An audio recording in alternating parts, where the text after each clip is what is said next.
होश हवास में पूरी गंभीरता के साथ इस बात को कहना चाहूंगा कि उत्तर प्रदेश के लॉ एंड ऑर्डर के मामले में यह हमारा योगी आदित्यनाथ जी का कार्यकाल स्वर्ण युग है। जैसे गुप्त काल भारत का स्वर्ण युग था, योगी काल उत्तर प्रदेश का स्वर्ण युग है। हमारे मुख्यमंत्री जी 2 बुलडोजर रखते हैं। एक बुलडोजर से सड़क का निर्माण होता है तो दूसरे बुलडोजर से गुंडों की अतुक संपत्ति को गिराने का काम करता है। यह संयोग होता है कि वो अतीक अहमद की निकलती है या मुख्तार अंसारी की निकलती है।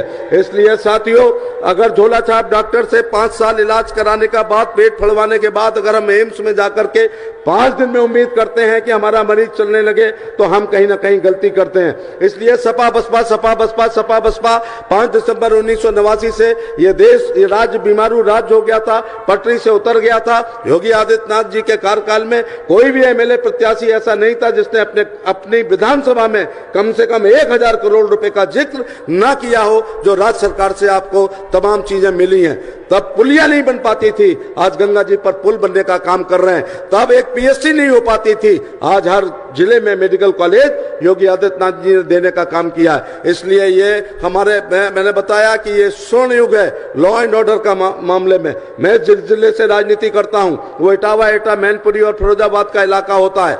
बच्चा जब तक 12 से 17 के बीच में स्कूल से घर नहीं आ जाता था, मां दरवाजे पे खड़ी रहती थी कहीं बच्चे की पकड़ तो नहीं हो गई। किसान रात में खेत में पानी लगाना बंद कर देता था, हमारी अतमादपुर टुंडला का, वहां से अपहरण होता था तो अलीगंज में गंगा की कटेरी में वो फिर 20-25 लाख में छूटता था।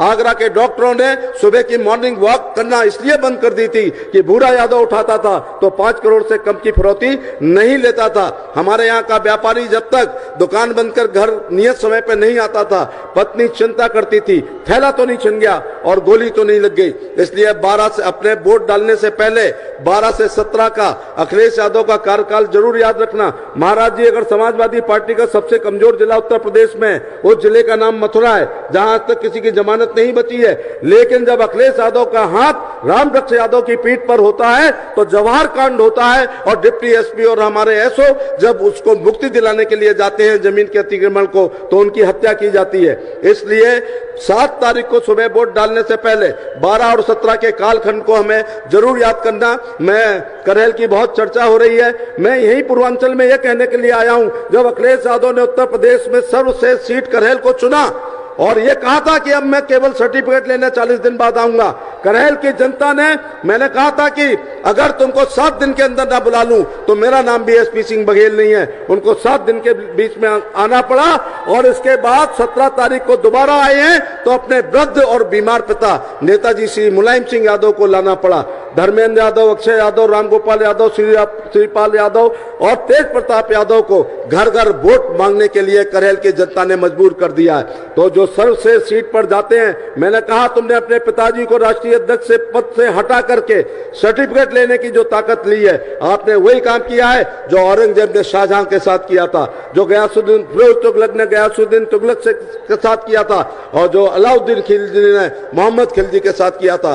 अखिलेश यादव ने समाजवादी पार्टी का जो पौधा मुलायम सिंह ने लगाया था, शिवपाल ने जिसमें पानी डाला था, उसको काटने का काम किया और राष्ट्रीय अध्यक्ष पद से हटाने का काम किया। टिकट तुम्हारे हाथ में थी लेकिन जीत का सर्टिफिकेट जनता के हाथ में होता है। इसलिए पूरे मंच का जीत का सर्टिफिकेट हम और माननीय मुख्यमंत्री जी इस महान जनता से जीत का सर्टिफिकेट 10 तारीख को लेने के लिए आपसे निवेदन करने के लिए आपके बीच में आए हैं। मैं लंबी बात न कहते हुए, जिसने कहा था मैं आऊंगा नहीं उसको 2 बार आना पड़ा, 3 बार आना पड़ा। जिसने कहा था मेरे घर के वोट नहीं मांगेंगे उनको घर घर वोट मांगना पड़ा। जिसने कहा था ये मेरा गढ़ है, तो मैं आज यहां बताना चाहता हूं, जनता की वोट की चोट को इंदिरा गांधी नहीं झेल पाई थी, 77 में हारी थी। मेरे जैसा भेड़ चलाने वाले का बच्चा आगरा का एमपी होता है, दिल्ली का मंत्री होता है, सोने की चम्मच मुंह में लेके पैदा होने वाला राहुल गांधी जो है वो अमेठी से चुनाव हारते हैं। इसी प्रकार से डिंपल यादव गढ़ समझ करके फिरोजाबाद गई, फिरोजाबाद के लोगों ने गढ़ गिराया, डिंपल को हराया। इसके बाद कन्नौज में निर्विरोध होती हैं और उसके बाद हमारे 19 में वो चुनाव हारती हैं। धर्मेंद्र यादव बदायूं गढ़ समझ के जाते हैं,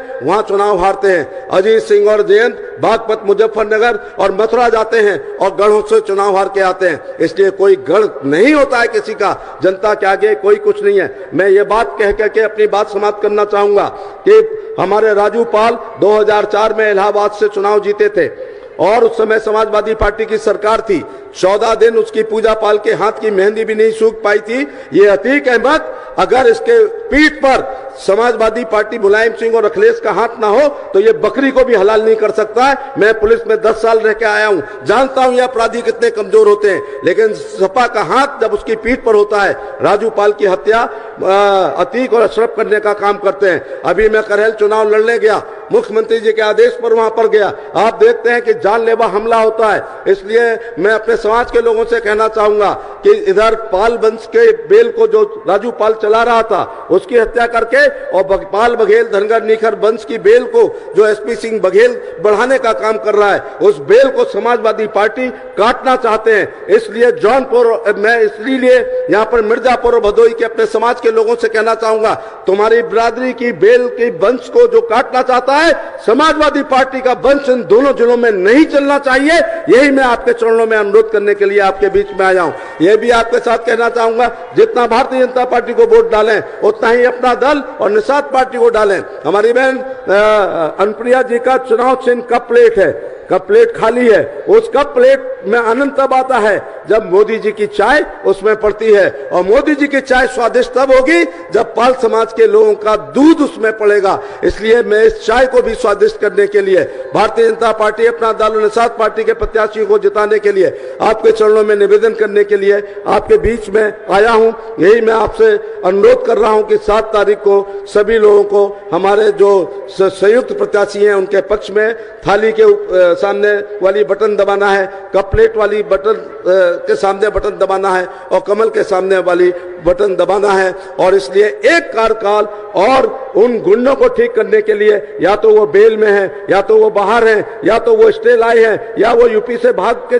जा चुके हैं, इसलिए उनको एक बार ठीक करने के लिए, जैसे मैंने कहा था कि एम्स वाले डॉक्टर को भी थोड़ा समय मिलना चाहिए, यूपी में भी मुख्यमंत्री जी को एक कार्यकाल ऐसा मिलना चाहिए जिससे उत्तर प्रदेश जो है अपराध विहीन हो जाए और एक बार गुंडों की नाक में नकेल और फिर पड़े। तो यही कहते हुए मैं अपनी बात समाप्त करता हूं। बहुत बहुत धन्यवाद। राम राम साहब।